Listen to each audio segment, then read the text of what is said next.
ভূপেন হাজৰিকাৰ এটা বিশেষ গীত মানুহৰ বাবে যদিও অকণমানে ভাবিব মনে নোপোৱা অকণমানে।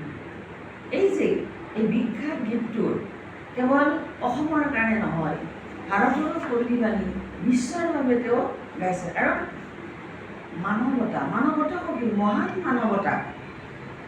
মানৱতাৰ ছবি এখন এই গীতটোৰ মাজেৰে দাঙি ধৰিছে। আমাৰ বৰ্তমানৰ অসম চৰকাৰে কিন্তু এটা প্ৰচেষ্টা কৰা দেখিছোঁ যে ভূপেন হাজৰিকাৰ এই গীতটো ৰাষ্ট্ৰসংঘই মানৱতাৰ গীতটোকে স্বীকৃতি দিয়ক, তাৰ এটা দাবী উত্থাপন কৰিবলৈ চেষ্টা কৰিছে।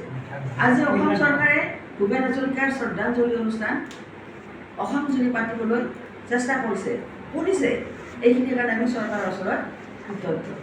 সেই গীতটোৰ আলম লৈয়ে মই পঢ়ি আছোঁ, আপোনালোকৰ ওচৰত পাঠ কৰি দিছোঁ। তোমাৰ সমীপে ভূপেন দালৈ অসীম শ্ৰদ্ধাৰে। মানুহৰ বাবে চোন কোনেও নাভাবেও ভূপেন দা, চকুৰে নেদেখা কাণেৰে নুশুনা কোন অজান্তি মুলুকলৈ গলাগৈ তুমি।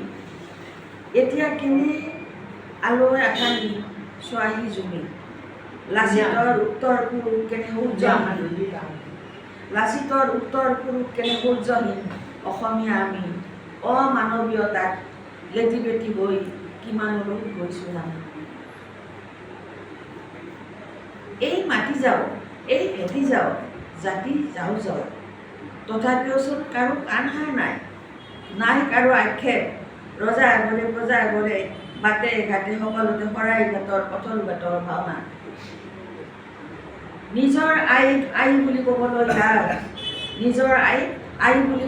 লাজ, নিজৰ দেশখনক ভাল পাবলৈ নাই কোনো সঠিক পলাজ। সাংস্কৃতিক বিশ্বখনক সামৰি আঁকিব পৰা নাই কোনোৱে, আঁতৰৰ পৰা মিচিচিপি আগুৰা মহলনে। সাংস্কৃতিক বিশ্বখনক সামৰি আঁকিব পৰা নাই কোনোৱেও, আঁতৰৰ পৰা মিচিচিপি আগুৰা মহলনে। কি হ'ব ইয়াৰ পিছত, কি হ'ব কোনেও নাজানে, নাভাবে কোনেও। অসমতে অসমীয়া ভগনীয়া হ'লেও যেন একো নাযায়, নাহে একোৱে, লাজ লগাৰ কথাই নাই। আজি 14টা বছৰে স্তব্ধ হৈ ৰ'ল যেন অসম, গতিহীন পৰিভ্ৰমী গতি, আধা মেলাতে গ'ল যেন মুগুৰৰ গোলাপ কলি। তোমাৰ বিশ্বজনীন সত্তাক বিশ্বাসহীনতাৰ অজগৰে গোটে আনিছে গিলি। তোমাৰ বিশ্বজনীন সত্তাক বিশ্বাসহীনতাৰ অজগৰে গোটে আনিছে গিলি। সাম্যৰ সপোন তোমাৰ বাবে তেনেই নগৰী, সাম্যৰ সপোন আজি তোমাৰ তেনেই নগৰী, বিধ্বস্ত ধৰিত্ৰী। বাৰে বাৰে ভাওনা বস্ত্ৰহৰণ বলি। বুভুক্ষু শিশুৰ পেটৰ গামোচা আগতকৈও গাঁঠি টান হ'ল। বতৰলৈ সোমালে চকু, ৰুই জ্বলিছে পুৰিছে মন জুয়ে জ্বলিছে তোমাৰ আই অসমে।